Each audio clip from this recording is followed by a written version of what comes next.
ever since we've been quarantined, ever since COVID started, ever since people been working from home. The world has changed, man. And people want things to remain the same, or they want things to go back to the way they used to be. But personally, I feel as if we need to embrace change, embrace moving forward. Because like the United States, the whole country is dealing with anxiety. Everybody is anxious for something different to happen, for change, anxious for something better to happen. And with all this stuff going on, man, people have been dying left and right. We're more aware of death because with the devices in our hands, we know about death immediately. It's just trying times, strange times right now. And like, the reason I'm saying these things is because check on your strong friends, man. With people killing themselves and people committing suicide now, check on your strong friends. The reason I say that, like, those folks who look like they'll figure it out. They got 2-3 kids. They always look like they figure it out. They make things happen. You need to check on those individuals, man. They work 2 or 3 jobs. They'll get the bills done. They'll be able to pay the bills. Those people may want to take their own life because they're exhausted. They're tired of struggling. They're tired of fighting. So check on your strong friends, man. And if you're one of those individuals I'm talking about right now, call the suicide hotline and talk to somebody. Because it's real out here, man. It's really real. And just think about moving forward, man. The reason I'm talking like this also is because I said move forward. I was talking about people want the past. They want things to go back to the way they used to be.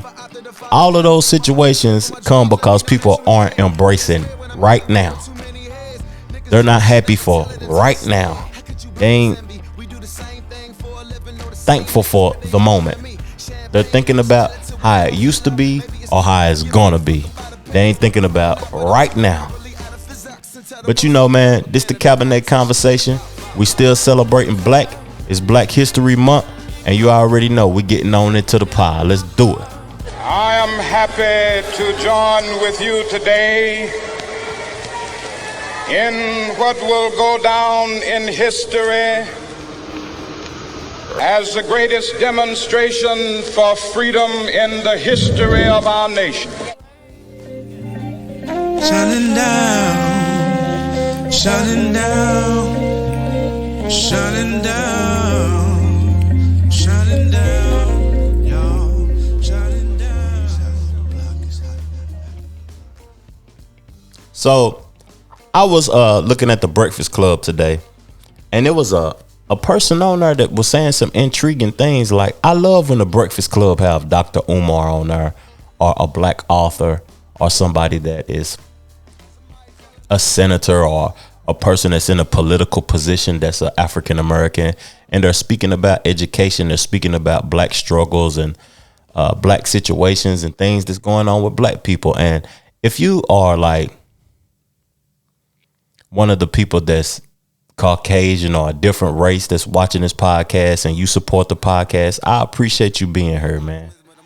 And I appreciate you celebrating black with us, because I know at times, like, you may not want to embrace or listen to black topics and things about black people, but over here on this channel, we're not victimizing the situation.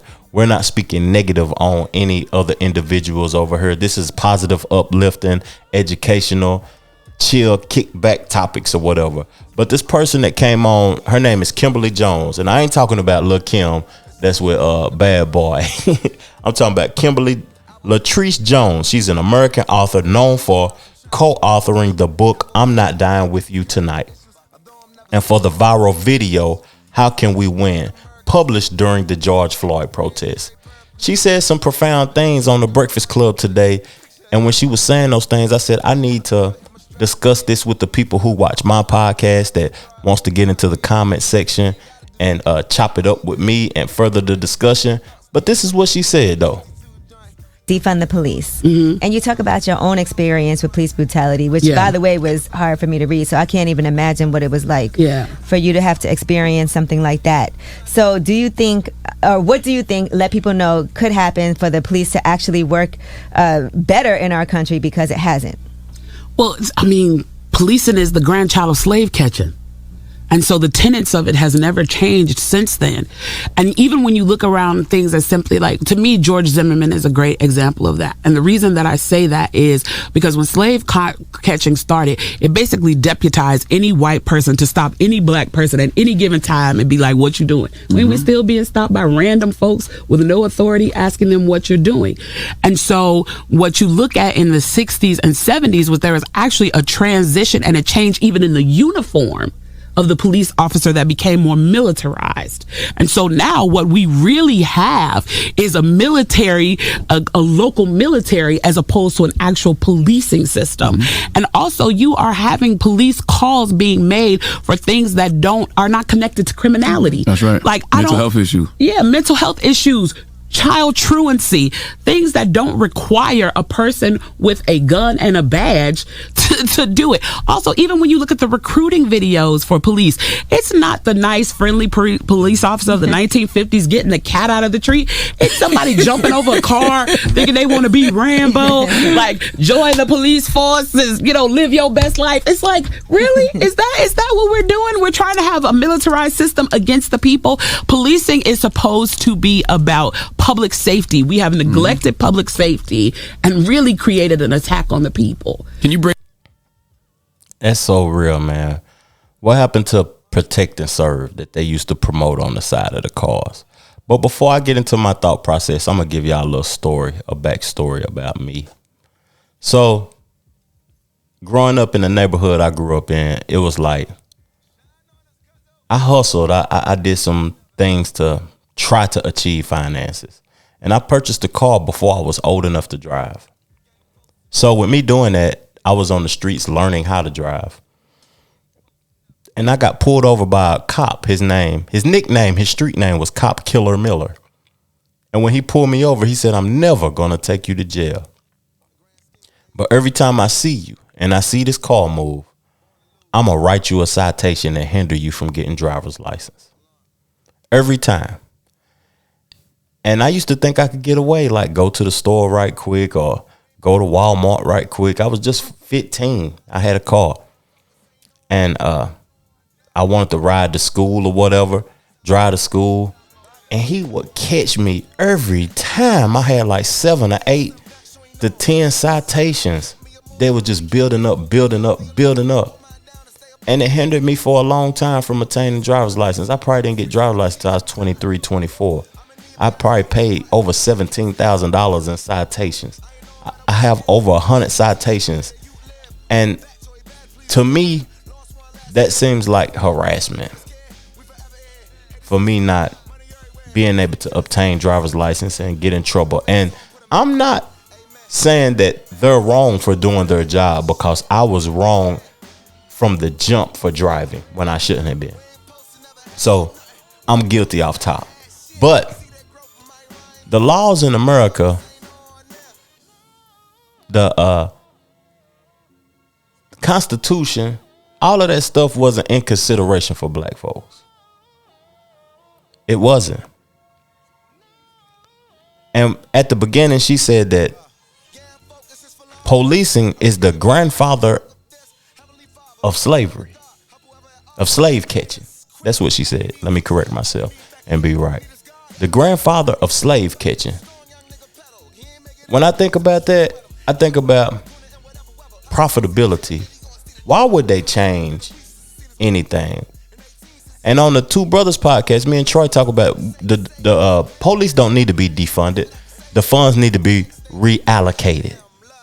And when we say reallocated for training, different type of training, because there should be no reason that it takes a woman longer to get a cosmetology license than it takes an officer to ride around with straps and guns and all of that. It's no reason for that. But at the end of the day, will it ever change though? Because my thought process, I may be wrong in this, is that they killed and enslaved to have this power, to have control over the United States. Who's to say they're not willing to die to lose it? Are we willing to kill and to obtain it? That's just all it is to me. That's my perspective, and that's my ideology of what will have to happen for change to happen with the police. For real, man. But you know, I named the podcast Curating the Culture. This ain't, we gonna be on black culture. We're gonna be on hip hop culture. Also, we're gonna be on podcast culture. And the reason I said we're gonna be on podcast culture, because the biggest podcaster in the world is being like under fire right now for using, I ain't gonna say it, the N word. I'm gonna say the N word this time, even though he says that black people can use the word. We can. But who created the word? So we living in a sensitive time right now to where certain words and talking about you on these platforms, I caught myself slipping when I started talking about taxes. But when you get on these platforms and you are a public figure, you can't get on these platforms talking reckless about politics and religion. You see, Whoopi Goldberg just got suspended for 2 weeks for talking reckless about Jews. Or was she talking reckless about Jews and the Holocaust and all of that type of stuff? Was she talking about it, or she just wasn't aligned with the perspective of the people that she worked for, and they started taking back commercials? The people started taking their commercials off their platform, stopped funding their platform because of the things she had to say. And some people say that Spotify should fire Joe Rogan or let Joe Rogan go. And it's people taking their music off of Spotify right now. But certain platforms will allow you to say certain things, and certain places won't allow you to say certain things because it's just different brands, different people invested in it. But Joe Rogan, he issued an apology recently. And this is the part that I took from the apology that really stood out to me. How there's not another word like it in the entire English language, because it's a word where only one group of people is allowed to use it, and they can use it in so many different ways. Like if a white person says that word, it's racist and toxic, but a black person can use it and it could be a punchline. It could be a term of endearment. It could be lyrics to a rap song. It could be a positive affirmation. It's a very unusual word, but it's not my word to use. Nobody owns the word, first of all. And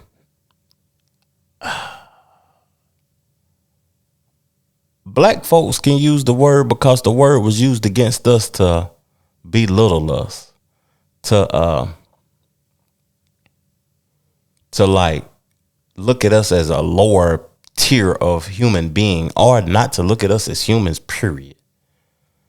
But Joe Rogan, it's a lot of people that got his back, and it's a lot of people that's against him. And I'm shocked. Like, the reason I brought this up is because I'm shocked by one person in support of Joe Rogan.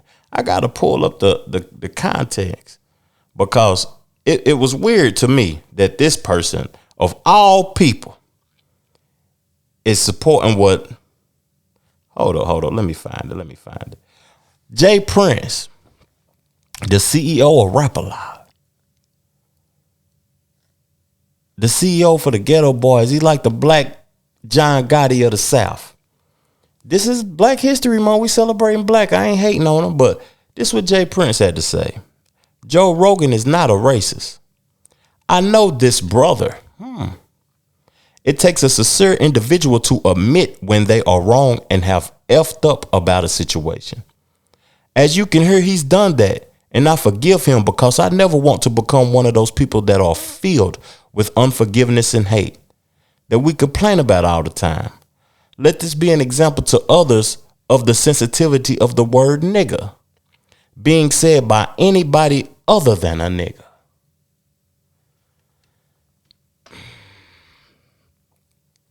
That has some weight to it though, because we are the most forgiving people on the planet. Black folks, we always forgiving.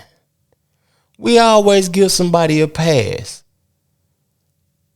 Why are we giving him a pass? Some people are taking their music off of Spotify. They ain't in support of Spotify no more. Trump talking about why Joe Rogan keep apologizing. Okay.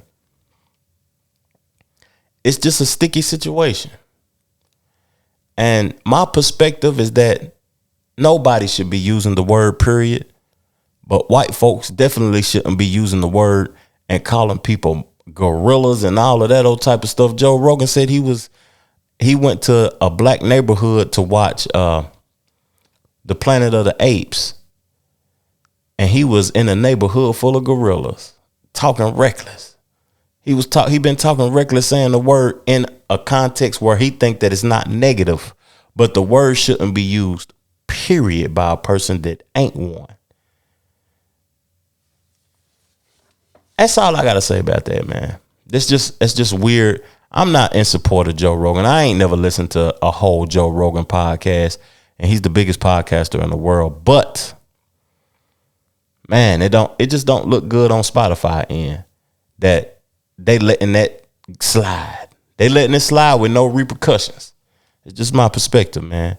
But I'm gonna go into something else though, and this is pertaining to hip hop. And these groups, like, they be like, Trail, why you concerned about New York hip hop? Why you concerned about Mobb Deep and Capone and Noriega? Like, I'm a student of the game, man. I listen to these artists. I supported these artists. I bought their albums when it was the CD era. And I'm a fan. Not in the literal term, but just the music. For real, I enjoy the music. And Prodigy wrote a book called My Infamous Life. The first hip hop artist to write a book that I was interested in anyway. And in the book, he said a lot of things about a lot of people that it comes to light now that it may not be true, the things he said. And his own partner that was in the duo of the group Mobb Deep spoke up when he went on Drink Champs with Nori about something that was said in the book that he think that isn't true. And Havoc, that was Prodigy's partner in the book, in the group Mobb Deep, he spoke up about something that was written in the book that he viewed may not be true. Because I want the viewers to know we love each other. I love you. You know, you put us on. But at one point, there was like a there was a Capone and Noriega Mobb Deep beef problem. Riff. The beef started, and Prodigy said this in his book. So I would like to refute this or address this. In Prodigy's book, he said that you came to Capone's door and then you swung on Tragedy. That's what the book says. Yeah. I would like you to address this because I know me and you spoke off camera. Yeah. If you don't want to speak about this, we can. Nah, it's all good. You know what I'm saying? Like, okay. Sometimes people remember things the way they like to remember it. You know what I'm saying? So, you know what I'm saying? I don't know. That's the way he remembered things. The way I remember things is like, Traj, is like a mentor of mine. Right. You know what I mean? Like off top. You know what I mean? He the one that gave me my MC name. You know what I'm saying? You know what I'm saying? Over the years, me and Trash had our differences, but never would I ever swing on him. Like, you know what I'm saying? I would never do nothing like that. You know what I mean? So, you know, I don't know. Sometimes maybe Pete heard that. You know what I'm saying? And it morphed into something. Who knows? But nah, you know, I fuck with Trash, man. You know what I'm saying? That's my people's. Hey, hearing that, man, like, I believe that Mobb Deep was the truth. I thought that Mobb Deep was just some real niggas. I supported Mobb Deep. But now, I really don't take too much gangster rap literal. Too much ballin' rap literal. Because these people are entertainers. And they on these platforms lying. For real. They lying, they done killed 200 niggas on one album. How you ain't in jail? You know what I'm saying? You done sold 50 bricks on one album. 50 bricks times, that's 1.5 million. That's 30,000 a piece. Come on now. And you riding in a Chevy Caprice, bitch. You know what I mean? It's just too much fabrication in this music, man. I like listening to knowledgeable people now, and I don't like listening to a lot of fluff. But we're going to get into one more topic. The lady name is Teslin Figaro. And it's a lot of people that I'm celebrating this Black History Month that a lot of folks may not know about. And one of the people I want to celebrate before we get into the Teslin Figaro talk is Wale, man. Wale probably one of the dopest artists in the world from the Chocolate City, and he ain't celebrated like that. Let's go. A lot of bullets, a pot of go to the gullible. I turn down the radio just to turn the TV on. I live my whole life in stereo, always singing my own song. As it flows into my veins. Wake up, wake up, wake up. As it flows into my veins. Wake up, wake up, wake up. So I'm gonna talk a little bit about Teslin Figaro. She hold up. As a founder of the award-winning Teslin Figaro Communications Group, a Florida Supreme Court certified civil, circuit, and appellate conflict resolution mediator and trainer, Teslin provides communication solutions, political consulting, crisis management, and customized training to some of the nation's most influential political, social, and cultural leaders in America. And this is what she had to say that was intriguing to me. So do you think if Martin Luther King were here now, he would condone the use of looting to be heard? Well, of course he would. I mean, he condoned it then. He said anything, that is destructive. He believed that light was the only thing that could conquer darkness. But, to be honest with you, if he was here today, it's a totally different generation. This generation is not necessarily led by quotes from the past or leaders from the past.